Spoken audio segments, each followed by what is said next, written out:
Hi there crafters, it's Louise with you today on behalf of Kitaholic Kits, and I'm sharing a layout featuring the February 2020 kit. And I have to say that of all the layouts I've made this month, this one probably turned out to be my favourite, although it was a pretty close call. But I love the background, and I'm going to show you how I achieved this background. But first of all, I've chosen a photo and I'm going to mount that and try to use up some of the papers, because that's been one of my challenges to myself this month, was to try and kill quite a bit of this kit. And I know killing a kit doesn't sound very nice, but it's basically just a way of using up as much of the kit as you can.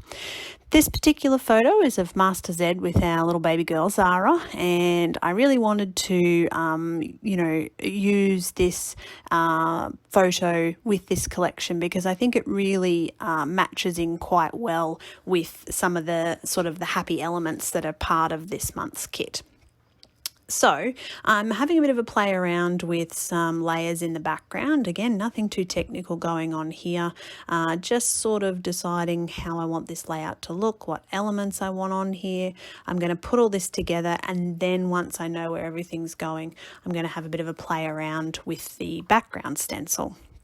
So when I go into a layout, I generally don't have any ideas in mind. It's sort of this, wing it process that I actually do. And as you can see here, this little cluster down the bottom, it's sort of just developed as I put the layout together. I didn't start off thinking I was going to add this area of interest at the bottom. I'm just using the elements available to me in the collection. Now, of course, a background cluster always needs a doily or some kind of textural element, whether it be a die cut or something interesting to lift it from whatever is going to go into the background. So after I've sort of put this together and I've got the doily, I've got the little area of interest down the bottom, I've got the title card, find joy in the ordinary. It's at this point where I'm thinking, okay, I definitely need something on my white cardstock, but what exactly is that going to be? So I've been playing all month with the Vicky Bouton watercolor markers, and I decided to see what would happen if I tried to get them to go through a stencil, and then with the leftover ink on the stencil, if I flipped that stencil over, would it actually make a sort of interesting pattern in a background?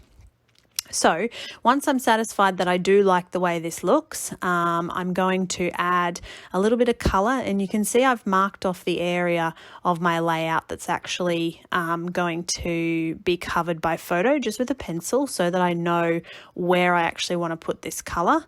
And then I'm going to work my way around with different levels of colour, different parts through the stencil, and of course a couple of little splatters just to finish that off as well. Now you can see I've used my craft mat just in the background to help me keep this nice and tidy and to get the right amount of colour out of those markers. So the final steps is just to adhere that layer over the top, and then I'm finished. One of my favourite layouts this month, so I hope you enjoyed that. Thanks so much for watching.